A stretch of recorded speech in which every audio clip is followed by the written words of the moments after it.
ಗುರುಗಳು ಏನಂದ್ರು ಅಂದ್ರೆ ನಾನು ಮನ್ಸಲ್ಲಿ ಏನಿದೆ ಅದನ್ನೆಲ್ಲ ಹೇಳಿದ ತಕ್ಷಣ ನನಗೊಂಥರ ಶಾಕ್ ಆಗ್ತಾ ಇತ್ತು. ಏನ್ ಮಾತಾಡ್ಬೇಕು ಅಂತಾನೆ ಗೊತ್ತಾಗ್ತಿರ್ಲಿಲ್ಲ ನನಗೆ. ಯಾಕಂದ್ರೆ ನನ್ನ ಮನ್ಸಲ್ಲಿ ಏನಿದೆ ಅದನ್ನೆಲ್ಲ ಅವರೇ ಹೇಳ್ಬಿಟ್ರಲ್ಲ, ನನ್ಗೆ ಆಶ್ಚರ್ಯ ಆಗೋಯ್ತು ಅವ್ರು ಹೇಳಿದ ತಕ್ಷಣ. ಜಗದಾದಿ ಶಕ್ತಿಯೇ ಚೌಡಾಂಬೆ, ವಿದ್ಯಾ ಚೌಡೇಶ್ವರಿ ಜಗದಾಂಬೆ, ಕಳಶದಿ ಪೂಜಿಸುವೆ ಬಾರಮ್ಮ. ಈ ದರ್ಶನ ಮಾಡ್ಕೊಂಡು ಹೋದ್ರೆ ಈ ತಾಯಿ ಗರ್ಭಗುಡಿಗೆ ಬಂದು ಮನಸ್ಸಿಗೆ ಏನೋ ಒಂದು ಆನಂದ, ಮಾನಸಿಕವಾಗಿ ತುಂಬಾ ಆರೋಗ್ಯವಾಗಿರ್ತೀವಿ, ನೆಮ್ಮದಿಯಾಗಿ ಕೂಡ ಇರ್ತೀವಿ. ಸಿರಿಮಾತೆಯೇ ವರದಾತೆಯೇ ವಿದ್ಯಾ ಚೌಡೇಶ್ವರಿ ಜಗನ್ಮಾತೆಯೇ. ಬೇರೆ ಬೇರೆ ತರ ಮಂಗಳಾರತಿ ನೋಡಿ ಆಕ್ಚುಲಿ ನಿಜ ಖುಷಿ ಆಯ್ತು. ಈ ತರ ದೀಪ ದೊಡ್ಡ ದೊಡ್ಡದು ದೀಪದಲ್ಲೇ ಅಮ್ಮನವ್ರನ್ನ ನೋಡೋದು ತುಂಬಾ ಇಟ್ಸ್ ಅ ಬ್ಲೆಸ್ಸಿಂಗ್. ಶಿವರಾತ್ರಿಯಂತೆ ನವರಾತ್ರಿಯಂತೆ ನವವಿಧದ ನವಪೂಜೆ ನವದುರ್ಗೆಗಂತೆ. ವೀಕ್ಷಕರೇ, ಕರ್ನಾಟಕದಲ್ಲಿರುವ ಎಲ್ಲ ಪ್ರಸಿದ್ಧ ದೇವಸ್ಥಾನಗಳನ್ನು ನಿಮಗೆ ಪರಿಚಯ ಮಾಡಿಸುವುದೇ ನಮ್ಮ ಟಿವಿ ಕನ್ನಡ ವಾಹಿನಿಯ ಉದ್ದೇಶ. ಟಿವಿ ಕನ್ನಡ.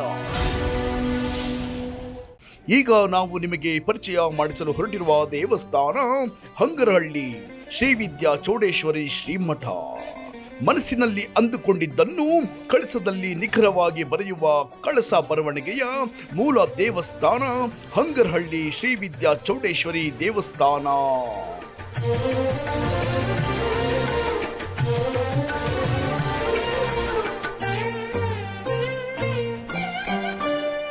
ವಿದ್ಯಾ ಚೌಡೇಶ್ವರಿಗೆ ನನ್ನ ದೊಡ್ಡ ದೊಡ್ಡ ದೊಡ್ಡ ನಮಸ್ಕಾರಗಳು. ನಾವು ಇದು ಎರಡೇ ಸರಿ ಬರ್ತಾ ಇರೋದು. ಮೊದಲನೇ ಸರಿ ಗುರುಗಳು ಏನಂದ್ರು ಅಂದ್ರೆ ನಾನು ಮನ್ಸಲ್ಲಿ ಏನಿದೆ ಅದನ್ನೆಲ್ಲ ಹೇಳಿದ ತಕ್ಷಣ ನನಗೆ ಒಂಥರ ಶಾಕ್ ಆಗ್ತಾ ಇತ್ತು. ಏನ್ ಮಾತಾಡ್ಬೇಕು ಅಂತಾನೆ ಗೊತ್ತಾಗ್ತಿರ್ಲಿಲ್ಲ ನನಗೆ. ಯಾಕಂದ್ರೆ ನನ್ನ ಮನ್ಸಲ್ಲಿ ಏನಿದೆ ಅದನ್ನೆಲ್ಲ ಅವರೇ ಹೇಳ್ಬಿಟ್ರಲ್ಲ, ನಾನು ಅವ್ರನ್ನ ಏನ್ ಕ್ವಶನ್ ಬೇಕು ಅಂತ ಕೇಳ್ಬೇಕು ಅಂತ ಗೊತ್ತಾಗ್ಲಿಲ್ಲ. ಅದಕ್ಕೆ ಅವರೇ ಹೇಳಿದ್ರು, ನೀನು ನೆಕ್ಸ್ಟ್ ಇವತ್ತು ನಾವು ಹೋಗಿ ಇವತ್ತು ಬಂದು 15 ದಿವಸ ಆಯ್ತು. ಇದು ಎರಡೇ ಸರಿ ನಾನು ಬರ್ತಾ ಇರೋದು. ಅವ್ರೇನ್ ಹೇಳಿದ್ರು ಅಂದ್ರೆ, ನೋಡಮ್ಮ ಇವತ್ತು ಹುಣ್ಣಿಮೆ ಇದೆ, ಹುಣ್ಣಿಮೆ ದಿವಸ ನೀವು ಬಂದು ಮಡ್ಲಕ್ಕೆ ಕೊಡಿ ಅಮ್ಮನ್ಗೆ, ನೀವು ಮನ್ಸಲ್ಲಿ ಏನಿದೆ ಅದೆಲ್ಲ ನೆರವೇರುತ್ತೆ ಅಂತ ಹೇಳಿದ್ರು. ನನ್ಗೆ ಆಶ್ಚರ್ಯ ಆಗೋಯ್ತು ಅವ್ರು ಹೇಳಿದ ತಕ್ಷಣ. ಈಗ ನಾನು ಬರ್ಬೇಕು, ಹುಣ್ಣಿಮೆ ದಿವಸ ಬರ್ಬೇಕು ಅನ್ಕೊಂಡಿದ್ದೆ. ಅವ್ರು ಹೇಳಿದ್ದು ಅದನ್ನೇ ಹೇಳಿದ್ದು. ನನಗೆ ಹೇಳ್ಬೇಕು ಅಂದ್ರೆ ಇನ್ನೇನು ಹೇಳ್ಬೇಕು ಅಂತಲ್ಲ. ಯಾಕಂದ್ರೆ ಇದೆಲ್ಲ ಇವತ್ತು ನಡೆದಿರೋದು ಜಾತ್ರೆ ತರ ನಡೀತು ಅಂದ್ರೆ ತುಂಬಾನೇ ಚೆನ್ನಾಗಿತ್ತು. ಇದು ನಾನು ಶೃಂಗೇರಿಲಿ ನೋಡಿದ್ದೆ. ಈ ತರ ಶೃಂಗೇರಿ ಬಿಟ್ಟು ಇಲ್ಲೇ ನೋಡ್ತಾ ಇದ್ದೆ ನೆಕ್ಸ್ಟ್ ಟೈಮು. ವಿದ್ಯಾ ಚೌಡೇಶ್ವರಿ ತಾಯಿ ನಮ್ಮಮ್ಮ ಎಲ್ಲಿ ಕೂತಿದ್ದಾಳೋ ಗೊತ್ತಿಲ್ಲ, ಇಲ್ಲೇ ಇದ್ದಾಳೆ. ಆದ್ರೆ ಎಲ್ಲಾರು ಇಲ್ಲಿ ಬಂದಿರೋ ಅವರು ಜನ ಎಷ್ಟು ಜನ ಬಂದಿದ್ದಾರೆ, ಸಾವಿರಾರು ಜನ ಬಂದಿದ್ದಾರೆ. ಅವ್ರ ಆಸೆ ಎಲ್ಲ ನೆರವೇರಿಸ್ಲಿ ಆ ತಾಯಿ ನಮ್ಮಮ್ಮ ಎಲ್ಲಿ ಜಗನ್ಮಾತೆ. ಇಷ್ಟೇ ನಾನು ಕೇಳ್ಕೊಳ್ಳೋದು ಆ ತಾಯಿ ಹತ್ರ.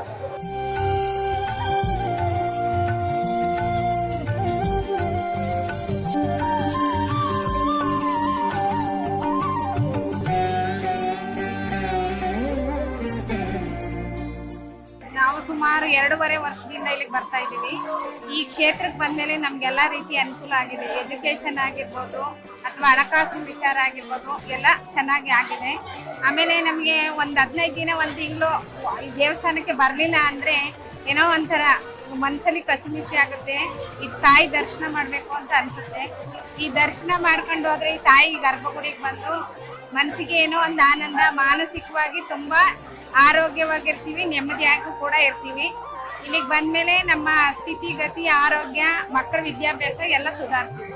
ಆ ಅಲಂಕಾರ, ದೇವಿಯ ಒಂದು ಶಾಂತವಾದ ಮೂರ್ತಿ ನೋಡ್ತಿದ್ರೆ ಮನಸ್ಸಲ್ಲಿ ತುಂಬ ಆನಂದ ಆಗುತ್ತೆ. ನಮಗೆ ಏನೋ ಒಂಥರ ನೆಮ್ಮದಿ, ಏನೋ ಯಾವುದೋ ಸ್ವರ್ಗದಲ್ಲಿ ಇದೀವಿ ಅನ್ನೋ ಒಂದು ಭಾವನೆ, ಅಂದರೆ ಒಂದು ಫೀಲು ನಮಗೆ ಮೂಡುತ್ತೆ. ಬರುವಂಥ ಭಕ್ತರಿಗೆ ಅಂದರೆ ಇಲ್ಲಿ ತಾಯಿ ಮೇಲೆ ನಂಬಿಕೆ ಇಟ್ಟರೆ ನಮ್ದು ಯಾವುದೇ ಕಾರ್ಯಗಳಿದ್ರು, ನಮ್ದು ಯಾವುದೇ ಸಮಸ್ಯೆಗಳಿದ್ರು ಅದು ಬಗೆಹರಿಯುತ್ತೆ.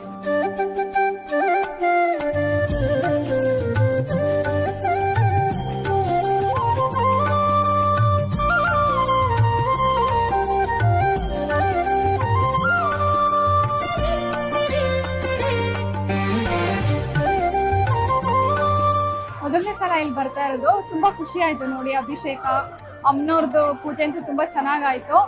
ತುಂಬಾ ಖುಷಿ ಆಯ್ತು ಸರ್ ನೋಡಿ. ಹೌದೌದು, ಫೀಲ್ ಆಗುತ್ತೆ, ಮೈ ರೋಮಾಂಚನ ಆಯ್ತು. ಆಕ್ಚುಲಿ ತುಂಬಾ ಖುಷಿ ಆಯ್ತು ನೋಡೋದಕ್ಕೆ, ರೋಮಾಂಚನ ಆಯ್ತು. ಬೇರೆ ಬೇರೆ ತರ ಮಂಗಳಾರತಿ ನೋಡಿ ಆಕ್ಚುಲಿ ನಿಜ ಖುಷಿ ಆಯ್ತು. ಈ ತರ ದೀಪ ದೊಡ್ಡ ದೊಡ್ಡದು ದೀಪದಲ್ಲೇ ಅಮ್ಮನವ್ರನ್ನ ನೋಡೋದು ತುಂಬಾ ಇಟ್ಸ್ ಅ ಬ್ಲೆಸ್ಸಿಂಗ್. ದೇವ್ರ ಉತ್ಸವಗಳು ನೋಡಿ ತುಂಬಾ ಖುಷಿ ಆಯ್ತು ಸರ್. ತಮಟೆ ಸೌಂಡ್ ಇರ್ಬೋದು, ದೇವ್ರದ್ದು ಉತ್ಸವ, ಈ ಮಡ್ಲಕ್ಕಿ ಕೊಡೋದು ಎಲ್ಲ ತುಂಬಾ ಚೆನ್ನಾಗಿದೆ. ಆ ದೀಪದ ಬೆಳಕಲ್ಲಿ ಅಮ್ಮನವ್ರು ನೋಡಿದ್ರೇನೆ ಅಮ್ಮನವ್ರು ಇದಾರೆ, ಹೌದು ನಮ್ಮ ಕಷ್ಟಗಳಿಗೆ ಆಗ್ತಾರೆ, ಖುಷಿ ಆಯ್ತು.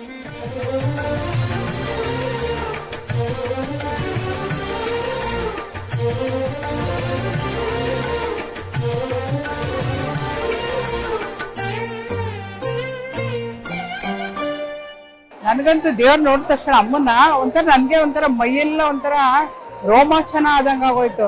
ನಂಗೆ ತುಂಬಾನೇ ಖುಷಿ ಆಗುತ್ತೆ ಅಮ್ಮನ ನೋಡಿದ ತಕ್ಷಣ. ಒಂಥರ ತುಂಬಾ ಏನೋ ನೋವಿಂದ ಕಷ್ಟದಿಂದ ಬಂದಿರ್ತೀವಲ್ವಾ, ನೋಡಿದ ತಕ್ಷಣ ಒಂಥರ ಮೈಯಲ್ಲಿ ನೀರ್ ಬಿಡುತ್ತಲ್ಲ, ಮೈಯಲ್ಲಿ ನೀರು ಹರಿಯುತ್ತೆ ನೋಡಿ, ಆ ತರ ಆಗೋಯ್ತು. ನಾನು ನಿಜವಾಗ್ಲೂ ತುಂಬಾನೇ ಖುಷಿ ಆಗೋಯ್ತು ಅಮ್ಮ ನೋಡಿದ ತಕ್ಷಣ, ಮೈಯೆಲ್ಲ ರೋಮಾಂಚನ ಆಗೋಯ್ತು.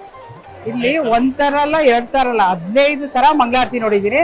ಎಲ್ಲ ಒಂದೊಂದು ಮಂಗಳಾರತಿನೂ ಒಂಥರ ವಿಶೇಷವಾಗಿದೆ, ತುಂಬಾ ಚೆನ್ನಾಗಿದೆ. ಏನೋ ಒಂಥರ ಅದು ನೋಡ್ತಾ ಇದ್ದಂಗೆಲ್ಲ ನೆಕ್ಸ್ಟ್ ಬರ್ತಾ ಇದ್ರೆ ಅದ್ ನಮ್ಮನ್ನ ಎಲ್ಲೋ ಕರ್ಕೊಂಡು ಹೋಗುತ್ತೆ. ಯಾಕಂದ್ರೆ ನಾವು ಮನೆಯಿಂದ ಏನೋ ನೋವಿಂದ ಕಷ್ಟದಿಂದ ಬಂದಿರ್ತೀವಲ್ವಾ, ಇಲ್ಲಿ ಬಂದ ತಕ್ಷಣ ಮಂಗಳಾರತಿ ನೋಡ್ತಾ ಇದ್ದಂಗೆ ಎಲ್ಲ ಪರಿಹಾರ ಆಗೋಗುತ್ತೆ. ಅದೇ ಎಲ್ಲಾರು ನಿಮ್ ಕಷ್ಟ ಏನಿದೆ ಬಂದು ಇಲ್ಲಿ ಬಂದು ಕೇಳ್ಕೊಳ್ಳಿ ಅಮ್ಮನ ಹತ್ರ, ನಿಜವಾಗ್ಲೂ ನೆರವೇರುತ್ತೆ.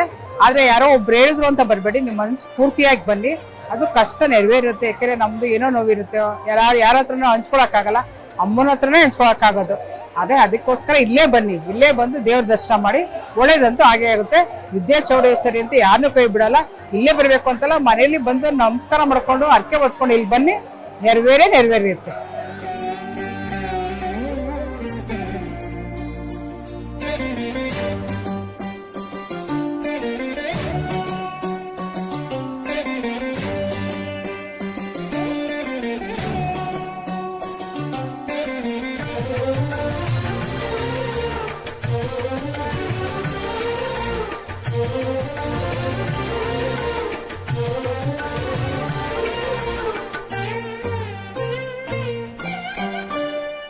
ನಮ್ಮದು ದಾವಣಗೆರೆ. ನಾವು ಇಲ್ಲಿ ಅಮ್ಮನವ್ರ ಹತ್ರ ಯೂಟ್ಯೂಬ್ನೇ ನೋಡಿದ್ವಿ. ನೋಡಿ ಇಲ್ಲಿ ಅಮ್ಮನವರು ದರ್ಶನ ಮಾಡಿದರೆ ಒಳ್ಳೇದಾಗುತ್ತೆ ಅಂತ ಹೇಳಿದ್ರು.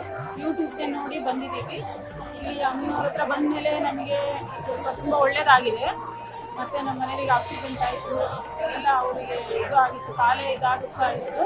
ಹಂಗಾಗಿ ಅವರು ಕಾಲು ಕಟ್ಟಾಗ್ತದೆ ಅಂದರು. ಇಲ್ಲಿ ಅಮ್ಮನವ್ರ ಹತ್ರ ಬಂದ ಮೇಲೆ ನಮ್ಮ ಮನೆಯವರಿಗೆ ಆಪರೇಷನ್ ಆಯಿತು, ಕಾಲು ತುಂಬ ಚೆನ್ನಾಗಿ ಓಡಾಡ್ತಿದ್ದಾರೆ, ಈಗ ಆರಾಮಾದ್ರು. ಈಗ ಅದಕ್ಕೆ ನಾವು ಮಡ್ಲಕ್ಕಿ ಎಲ್ಲ ಆಫೀಸರ್ ಅಂತಂದೇಳಿ ಬಂದಿದ್ದೀವಿ. ಇವುಗಳು ಎಲ್ಲ ಒಳ್ಳೇದಾಗುತ್ತೆ ನಿಮಗೆ, ಇಲ್ಲಿ ನಡ್ಕೊಳ್ರಿ ಚೆನ್ನಾಗಾಗುತ್ತೆ ಅಂತ ಹೇಳಿದರು. ಮತ್ತು ನಿಮ್ಮ ಮನೆ ದೇವರಿಗೂ ನಡ್ಕೊಳ್ರಿ, ತುಂಬ ಒಳ್ಳೇದಾಗುತ್ತೆ. ಮತ್ತು ಇಲ್ಲಿ ಬಂದು ಮನೆ ದೇವ್ರು ಬಿಟ್ಬಿಡ್ರಿ ಅಂತಂದು ಕೂಡ ಹೇಳಿದ್ರು. ಇಲ್ಲಿ ಬಂದ ಮೇಲೆ ನಮಗೆ ತುಂಬ ಒಳ್ಳೇದಾಗಿದೆ.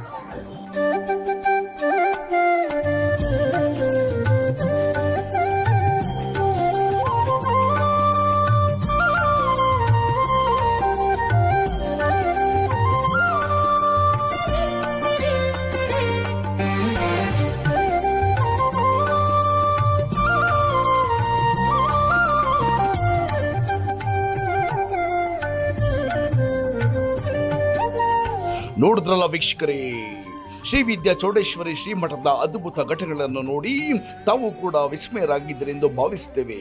ಹಾಗಿದ್ದರೆ ಶ್ರೀ ವಿದ್ಯಾ ಚೌಡೇಶ್ವರಿ ಅನುಗ್ರಹ ಆಶೀರ್ವಾದ ನಿಮ್ಮ ಮೇಲೆ ಸದಾ ಇರಲೆಂದು ಟಿವಿ ಕನ್ನಡ ವಾಹಿನಿಯಿಂದ ಪ್ರಾರ್ಥಿಸಿಕೊಳ್ಳುತ್ತೇವೆ. ಧನ್ಯವಾದಗಳು.